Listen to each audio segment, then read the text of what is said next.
सलमानी है, जामिया मिलिया का स्टूडेंट हूँ। सर, हमारा सवाल सत्ता पक्ष से है। आप इस समय बीजेपी को क्लीन चिट देने के मूड में हैं।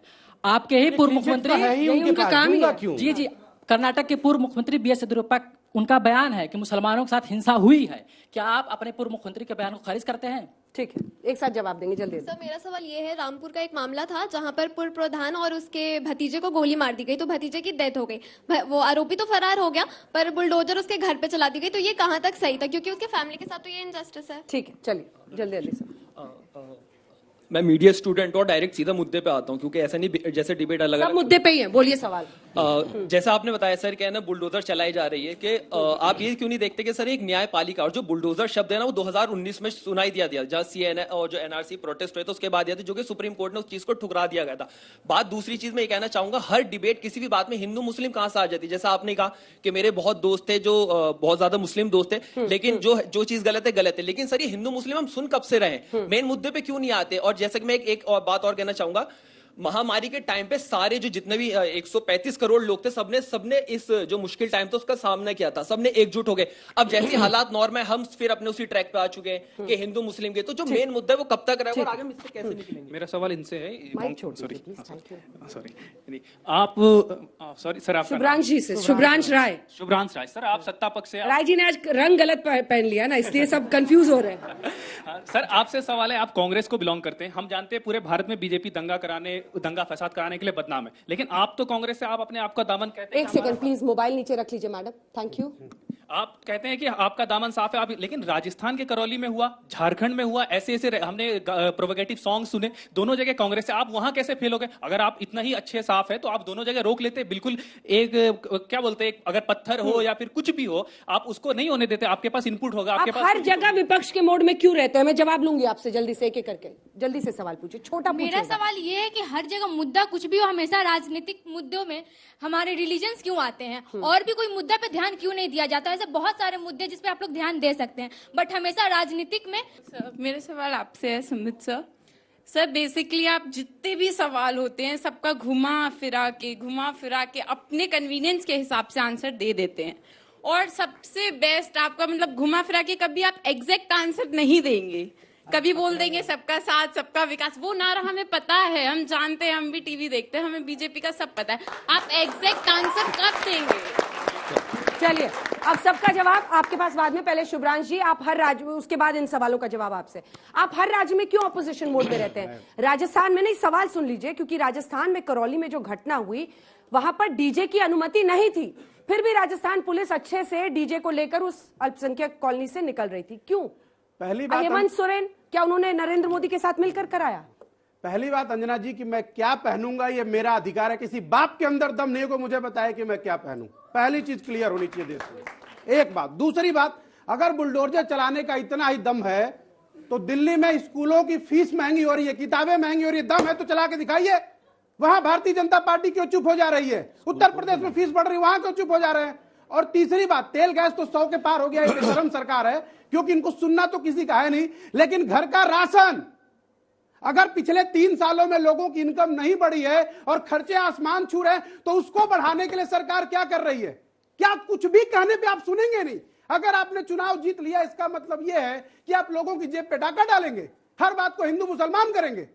मर रहा है गरीब, पैसे कमा रहा है अमीर इनका दोस्त, और बीच का जो मिडिल क्लास 3 सालों से जिसकी सैलरी नहीं बढ़ी, धंधा चौपट, इनकम टैक्स जीएसटी अपने आप में लोगों को मार रही है, उसके लिए कुछ करेंगे या नहीं करेंगे? ये सब लोग जो आपके सामने बैठे अलग अलग कॉलेजेस के कैंपस के, एक वक्त होता था आज से 7-8 साल पहले जब कैंपस सिलेक्शन होता था, भैया आप सबका फ्यूचर कैसा है आपको दिख रहा होगा, हमें बताने की जरूरत नहीं है।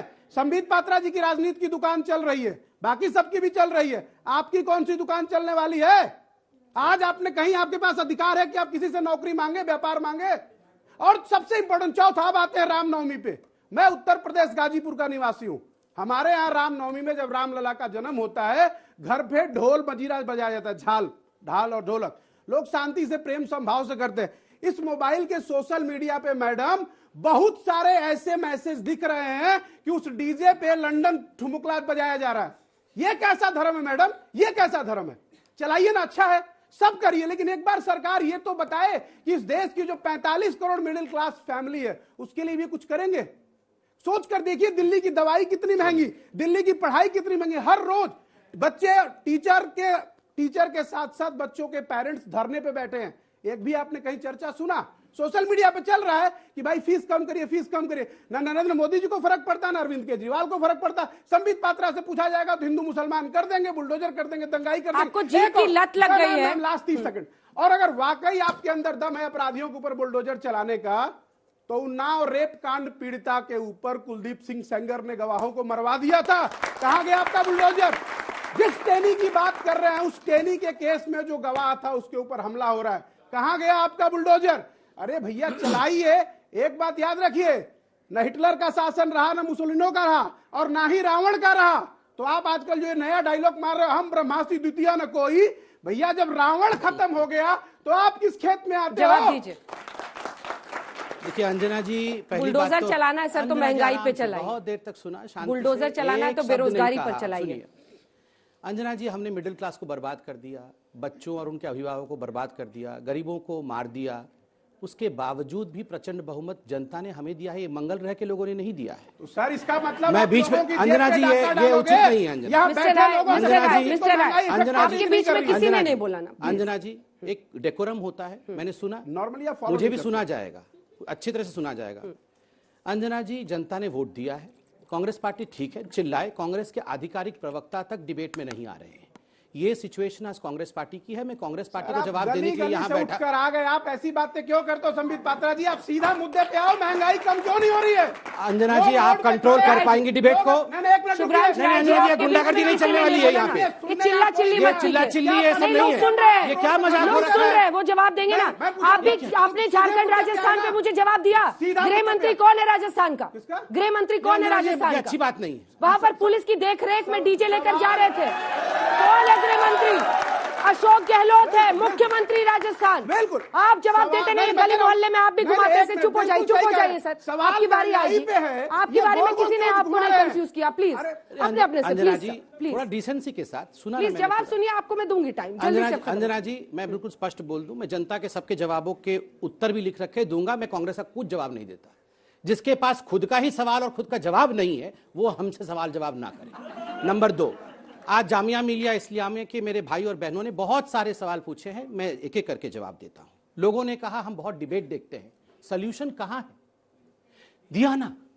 70 वर्षों तक सॉल्यूशन 370 को हटाने का सॉल्यूशन बोला गया था। आज अंबेडकर जयंती, अंबेडकर जी जो पहले विधि मंत्री थे इस देश के, उन्होंने कहा कि अनुच्छेद 370 नहीं बनना चाहिए, वो अलगाववाद वाला विषय है। हिम्मत नहीं थी किसी को अनुच्छेद 370 को छूने के लिए, 370 को हटाया। That was a solution. Solution को भी इन्होंने प्रॉब्लम के रूप में देखा, सॉल्यूशन के रूप में नहीं देखा। दूसरी बात है राम मंदिर बनना। 500 वर्षों से उत्तर प्रदेश में अयोध्या में ये एक विषय था। सॉल्यूशन की तरफ कौन लेके गया? मंदिर वहीं बनाएंगे, तारीख नहीं बताएंगे, राजनीति कौन करता था? सॉल्यूशन हमने दिया, कोर्ट के माध्यम से सॉल्यूशन आया, मगर हमने उसमें रोड़ा नहीं अटकाया, सॉल्यूशन आया। नंबर 3, जहां तक आप कहते कि हिंदू मुसलमान हो जाता है, कौन हिंदू मुसलमान करता है? जब मुर्तजा आतंकी हमला करता है तो ये लोग खड़े होकर मुर्तजा को बाइपोलर, बड़े साइकेट्रिस्ट है अखिलेश यादव, बड़े साइकेट्रिस्ट है, बाइपोलर डिसऑर्डर है। सीएए को लेकर, एनआरसी को लेकर जिस प्रकार की भ्रांतियां इन लोगों ने फैलाया, नतीजा क्या रहा कि एक आतंकी पैदा हुआ, कई आतंकी पैदा हुए। ये कन्फेशन स्टेटमेंट में मुर्तजा ने बताया। इस देश में सर्वोच्च न्यायालय छोड़िए, तीन न्यायालय, lower court, high court, supreme court ने 30 वर्ष कोर्ट में केस चलने के बाद याकूब मेमन को फांसी होती है तो इस देश के लोग मौजूद है। इस देश में जेएनयू में, जामिया मिलिया में लोग मौजूद है। मैं बता दूंगा जो याकूब मेमन को आज भी। महंगाई बेरोजगारी पर बुलडोजर कब चलेगा? संबित पात्रा जी 5 बजे वो डिबेट करिएगा। नहीं क्यों अभी क्यों नहीं पूछ सकते? एक सेकंड अंजना जी, बुलडोजर पर चर्चा हो रही है ना? क्या बुलडोजर से आप ध्यान बटा रहे हैं जनता का? ये सीधा सवाल था बच्चों का। एक बात मैं पूछता हूं, आज बुरा मत मानिएगा, मैं आपको बहुत अच्छा एंकर मानता हूं और आप हैं भी। अंजना जी, हम असली मुद्दों से ध्यान क्यों भटाते हैं? ये भी असली मुद्दा है। बिल्कुल एलपीजी सिलेंडर, गैस, ये भी मुद्दे हैं। आप डिबेट कर रहे हैं, मुझे पता है, मेरे पार्टी से इकोनॉमिक अफेयर्स के स्पोक्स पर्सन आ रहे हैं। आपने मुझे बुलडोजर पे बुलाया है। जब मैं अनुच्छेद 370 कहता हूं, जैसे ही मैं मुर्तजा कहता हूं, सबको सांप क्यों सूख जाती है?